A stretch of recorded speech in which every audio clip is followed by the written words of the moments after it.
Here we are on Thursday, March 9th, 2017. At least a little while longer. So, wanted to do something special today because I know I've done a lot of shell work over the last few streams. So, I recently started selling my files on Sellfy, my Spider-Man pattern files on Sellfy, and I wanted to go ahead and get started on getting 3D files of the shells because a lot of people are interested in that. And it's a pretty simple process, but I want to start doing some live streams of this kind of thing so that it's a little more of a tutorial-based type thing and not so much just secret. So I've got the vacuform buck right here of my Spider-Man face shell. This is what I used to create this face shell in particular. So I thought it was a good starter shell for what we'll be doing here. And photogrammetry, if you don't know, is the process of taking a lot of pictures of something and then a program puts those pictures together and creates a 3D model based on those pictures and actually projects the texture from those pictures onto your model. It's pretty incredible for 3D printing and stuff. Will Denton, he's sitting over here waiting to jump in and talk about the camera aspect. He's done a lot with photogrammetry. We've both got the program on our computer, Agisoft, for photogrammetry, and have done a lot of stuff with modeling. We've done a model of me actually outside for actual scale models for modeling in Blender. And so I want to actually do a scale model of this face shell. So we'll be doing that right now during the live stream. Without further ado, Will, you want to hop over here? Sure do. Some questions already. Oh, cool. Yeah, here. I'm gonna start this is what it's like on the side of this camera. All right. It's Will Denton, everyone. Hey. So, photogrammetry, you can do it with kind of any camera. I'm going to be using the big boy. It's a Nikon D7200 with a Sigma 18x35 lens. But I've had just as good luck with this little Cybershot or the Olympus Tough. 12 megapixel, something, $100 Best Buy. It's good because it autofocuses really well versus the Nikon where you have to mess with a lot more settings. And you want to turn all the auto settings off, like the ISOs and the brightness and all that, so that you get a consistent picture all the way around. That's why I haven't used my cell phone yet, because it has a lot of automatic features that I haven't done. But yeah, people have used that before and had successful photogrammetry. So my plan of attack is basically going to Get these out of the way. start at like a 45-ish angle, go all the way around. And then I'll do another one where I go as low as I can and kind of upwards. And then I'll do a couple across the top in both directions. It's been said before that it's not necessarily the quantity of pictures you take. Like you take 1,000 of this, but if they're all bad pictures, it doesn't matter. So you want to do like quality pictures of whatever you're going to be modeling or bringing to the computer. So you can have 8 really good pictures and it'll be successful. Or you can have like 32 bad ones or 96. We've even been taking like 154 pictures of McLean's head before. And it just couldn't compile and find the correct points.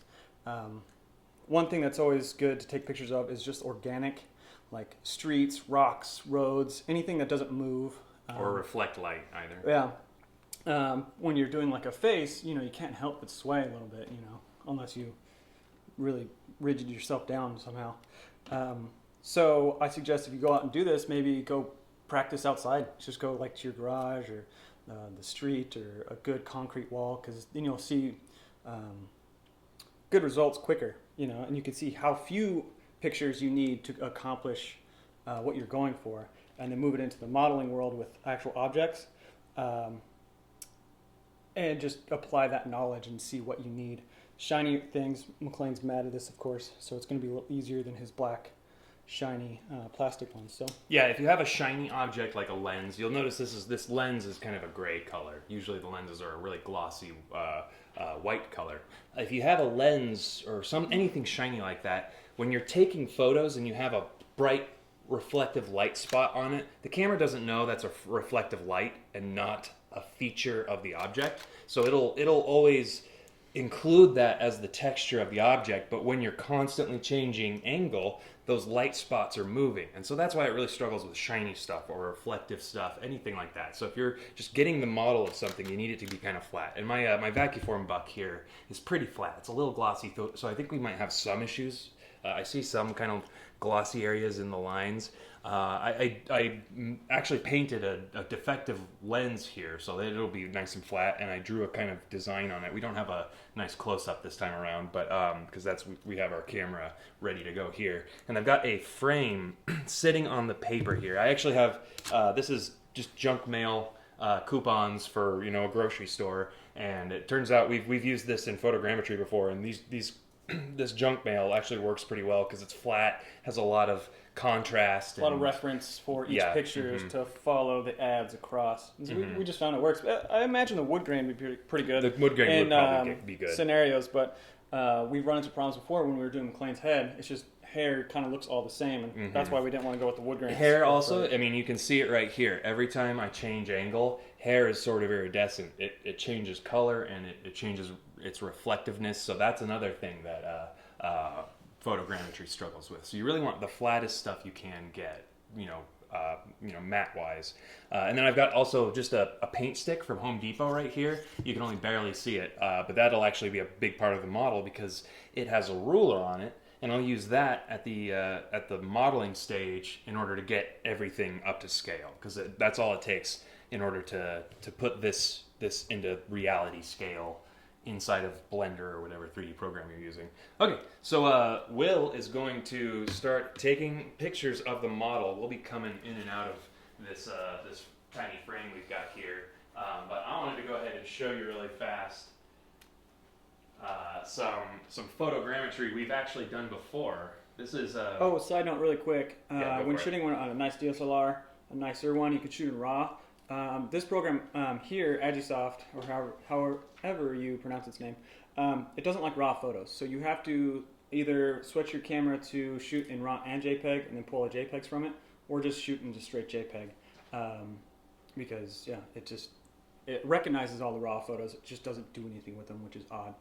Troubleshooting. Go ahead, McLean. As you're saying. Yeah, no, this is a good video because we're telling you a lot about our struggles. This right here behind Will is one of our most successful attempts at photogrammetry today. It's a piece of cake. It was a piece of cake. My birthday cake. Yeah, it's a piece of birthday cake for Will. And you can see as we rotate around here, it's sitting on a piece of cardboard. I mean, you can tell it's a mint cake with cherries on top and like decoration. I'll try to zoom in here so you can really see. We're really going, honey, I shrunk the kids towards this cake. Oh, we're upside down. It's kind of hard to angle around. There we go. I'm using my mouse on my stomach here. There we go. So we're pretty close. Oh my gosh, it's so hard to rotate this program. It is a weird program. Like you'd think that you'd have like some better direction control.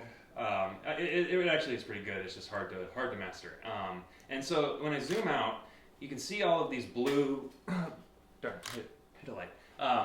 Blue squares here, and what those are the photo locations. The program calculates based on a bunch of tracking information as best as it can where each photo is taken from. So what Will is doing right now, the computer is going to attempt to figure out what exactly he is doing and has done. So hopefully, with this program, we've had our fair share of failures because of what we've talked about with like repeating textures and glossy things and iridescent things. Those really mess up the photogrammetry process because the program isn't perfect. Like me moving around just now probably messed it up a little bit in the background for some of the shots, but I'm far enough away. It's only going to need the table for information to build the model. It's even going to build Will's microphone sitting on top of the table. It's going to build the whole room. Even it'll use tracking points as far as it can get them. So it's a really interesting program. People use it a lot for virtual reality stuff. You can scan a room or a location with a lot of photos, and you can actually take videos with drones or any type of video and do this process, because that's all a video is a bunch of photos in sequence if you're moving around an object. If you pulled a Neo scene from Matrix, I'm sure you could probably get a 3D model of Keanu Reeves doing that, because it's a perfect 360 or at shot least of him. you might be able to get the environment around him, because he's moving a little bit and there are bullets and stuff, but you might get the environment around him at least. You probably could do that with that scene. But yeah, that's basically the premise here. We're just taking all these photos, and then with that, it creates this model. And the interesting thing is it creates a totally 3D model ready. Right now you can see the cake in its mesh form, how models are before you apply a texture. And you can tell that, oh gosh, I have to click on the sphere. You can tell it's all rocky and rough. The program just doesn't quite understand what it's looking at. It's really guessing a lot. So it's not like you could perfectly scan your face and create a total duplicate of yourself perfectly. It has a little bit of roughness to it. But as soon as you apply the texture and the effects of the photos that you've applied it to, it really becomes a convincing, cake, piece of cake. So my hope is that we'll really get that with this and get the lens shape and get the frame. Look at your comments. I haven't answered any comments. Yeah, do that. Oh, there hasn't really been that many. I've looked at those.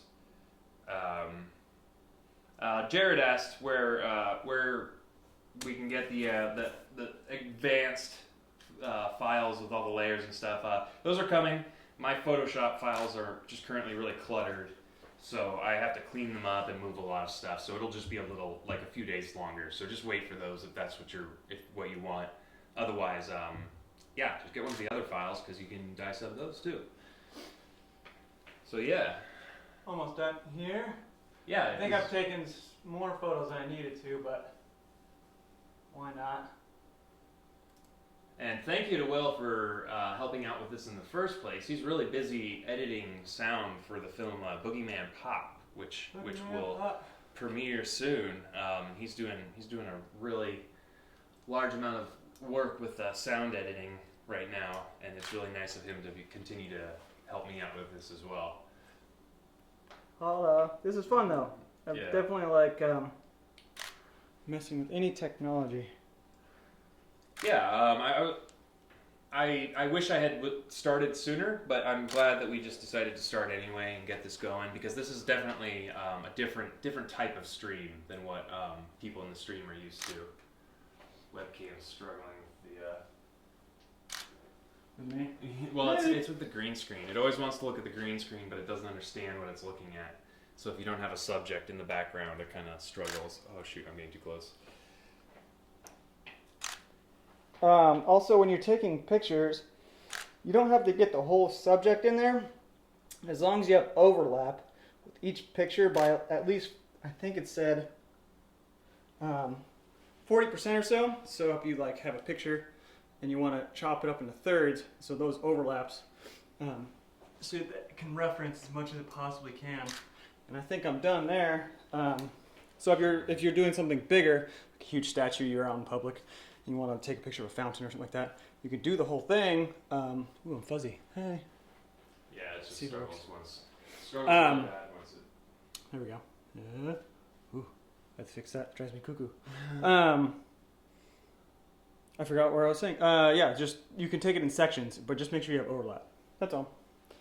Great. All right. So I've got this all photographed. Really quick, can you? I'm sure you probably took one. Can you do one really fast that is as much just perfect of the profile with the green screen in the background as side as possible, and then also as far away, I need it several feet away. Okay. We'll do a couple. Because the further away you get. One note with pictures and reference photos and stuff is the closer you get to an object, the more of a perspective you have on it, the closer things are larger and the further things are smaller. It's kind of difficult to understand. But think of like a building. The closer you are to a building, the taller the front seems compared to the back. That's true with basically any three-dimensional object. So if you're taking a picture like really close to an object, it'll be more of like a perspective shot. And then the farther and farther away you get, like the farther you get from a building when you take a picture, it looks flat on top because the front is the same height as the sides in reality. So that's kind of a lot of times what you're aiming for if in three-dimensional modeling, especially like when I do the shell. That's why I asked for that picture, is because I'm going to need a picture that is a perfect orthographic representation of the chin, the nose, the forehead, because even though the photogrammetry is really good, I'll need that reference photo with the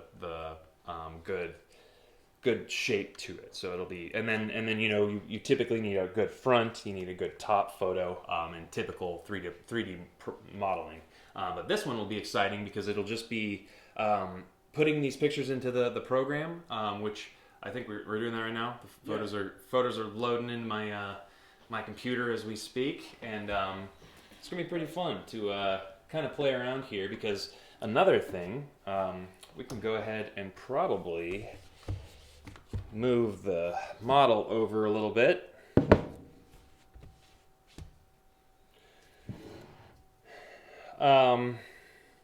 Griffin just asked how much is this software? The software is called Agisoft. It's not free. There are less than scrupulous ways to get it. We had a connection on it, so I'm not entirely sure. But there's a lot of free ones out there, test ones. You can get some for your phone. Just Google search like the program and maybe free alternative. The program is called Agisoft, Agisoft, and all you need to do is take photos the way you can see them behind me. We're getting the photos from the camera loaded into my computer right now, so we'll probably see some fun little file explorer pop-ups come up. I'm gonna move over to TV show mode or computer screen mode. Haven't done that yet. Neat. Mind if I navigate real quick? Go for it. Super duper. Okay.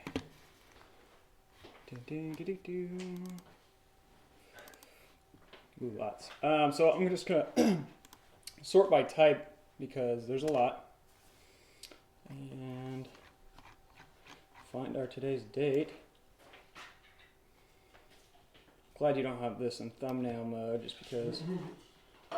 That'd be convenient. Yeah, you see a whole bunch of Christmas photos and everything like that. Yeah, Christmas photos. Christmas wink. I did take quite a bit of pictures. I need a keyboard. Thanks for hanging in there, everybody. Yeah, thanks for tuning into the live stream. These are fun. You know what I'm going to do? The plan I have for these, because I know that there's a lot of information for those of you who are patient enough to sit through it all. My plan for these is to go through each show and really condense the kind of like fluff parts, maybe the parts that drag on, and then just make it really just the condensed information, and maybe make it last 10-15 minutes tops. Less talking and comments and chatting, and we'll still have this video. So if you ever miss something or something is kind of glossed over too quickly, you can come back to the full streams archived onto my YouTube. It's gonna be neat. Griffin just asked, "Do I take donations?" Yeah. If you look, well, it's not in the corner right now. Someday it will be. I should probably leave that in the corner for this page. But yeah, if you go to patreon.com/McLean, you can see the spelling of my name right underneath me right now. But if you go to patreon.com/McLean, you can donate there if you like. Some people just donate $1 a month. And if I am able to continue on with this live stream pace, I think that'll be a sort of fair way to go about it. We're looking at the photos right now that Will has uploaded onto. So I'll bring it down so everyone can see. It's a good idea to get rid of any picture you just don't want. Like McLean doesn't need these ones, or for this process, we don't need those last three that McLean's going to use for reference. So I'm just going to select. Make sure nothing's completely out of focus here. Looks like we're good. And I'm going to bring it in there now. So do a little grooming. There are some really great tutorials on how to get the best photogrammetry. You can actually go into Photoshop. Here, grab the keyboard and the mouse really fast and just come on up. Oh, yeah. Boop. Now I'm on screen. And in audio. Yes. Usually the one always behind the scenes. I don't have to worry about how I sound. Yes, I don't have to be up there. Suckers. You have to listen to me now. Y-O-Y. Okay, so in the software, it's super easy. Basically, once you have all the pictures taken, I'm going to say new, like that. This is where we're going to load all our pictures, workflow, add a folder, because I always put everything in folders, very organized as far as projects and everything like that. Don't be a desktop clutterer. I think it's here, 3D project, photo, face shot. All right, I'm going to select that photo. It's going to put them all in. This is the amount of cameras, so you can actually have bigger setups where you have like 300 cameras taking a picture of someone like jumping in the air. We just have this one. Let that load. And the only place you really live is right here, for the most part, is this workflow tab or thing. So we're going to go ahead and say align photos. Well, at least high. Here you're just going to go through some settings. Again, there's a lot better tutorials out there than this one, but I don't know exactly all these things. I have set it up to what we usually like to do. Key points 60,000. I think the default's 40,000. And we're just going to go ahead and go. This takes a while, so I'll be curious to see how the stream goes and how the computer handles this, because this could take 45 minutes. It depends on your RAM and your processor and your GPU. Your GPU has an effect. I have a SLI 2980s on my computer, and it only recognizes one, which is unfortunate, but it utilizes all 32 gigs of RAM on my machine, so that's useful. Hey, they said it's frozen. Is it still frozen, guys? We see it moving. I see it moving on my stream. I'm guessing it must be going, or else there'd be more comments about it. Boop.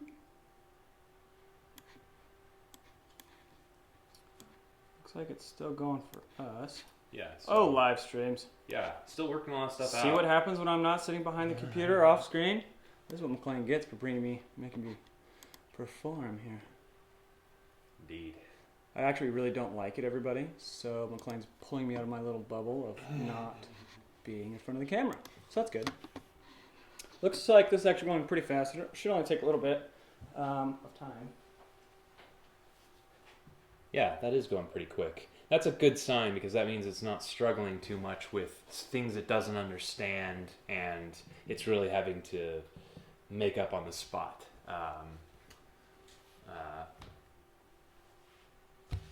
Yeah, Will just walked over to check on the stream health, I suppose. See, in the future versions, these are the things that I'll just fast forward over really fast.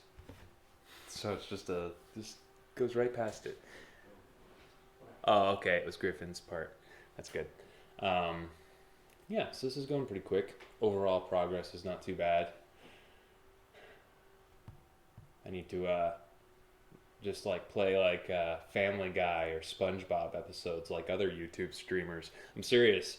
Go check out other YouTube streams. If there's some random TV show you want to watch, go look at those random streams right now. It's the Wild Wild West. We're curious how that's still legal, but yeah. It's definitely, if you look at like a Family Guy or a SpongeBob live stream, it's going like 5 or 10% fast, so that and maybe it's zoomed into the frame a little bit, and so it's not breaking the rules. I'll close this Chrome window. One person I learned from, Classy Dog Studios, he's a YouTuber. He is phenomenal at teaching, and he's hilarious.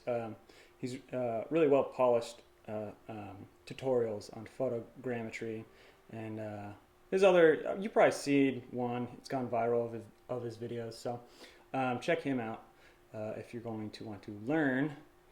This is going to be the wave of the future for sure. If you want to do anything, especially with 3D printing all that. And 'cause- virtual reality. Yeah. This ties into virtual reality. You can upload your thing into a headset and check it out. It'll be really neat. Yeah, we walked around the cake when we did my birthday cake for the first time, and then also McLean has a Batman Beyond suit design. We walked around that. We made that Godzilla size. We were tiny behind it. It's just it's just fun to do, and yeah, they make cool gifts too. So once you like take something and you digitize it and then you print it out, and then people are just amazed. Yeah. And it doesn't take too much work once you figure out all the components to it. And right now on virtual reality on Vive, it's pretty amazing. Google Earth has photogrammed cities. So you'll go and you'll see your house, you'll see cities and buildings and things all in the dimensions that they actually are, just from what we're doing right here, photogrammetry of different satellite angles and shadows and things. That's how they calculate their spatial depth and stuff. And Google is so good at it that if you look at some videos of Vive, Google Earth, and like the Eiffel Tower, that's pretty famous. There's some famous videos of that in the Vive. So yeah, this process might take a minute or two. That's why we brought the cake down, the cake footage, to kind of show you what the final result is before the whole thing kind of slows down a little bit here. So yeah, I mean, while this is going, if anyone has any questions about like prints or anything, feel free to ask, because we're just waiting here for this thing to speed up. Might be a little while. Yeah, I'm pretty excited. I just put the prints up for sale on Sellfy. So if you go to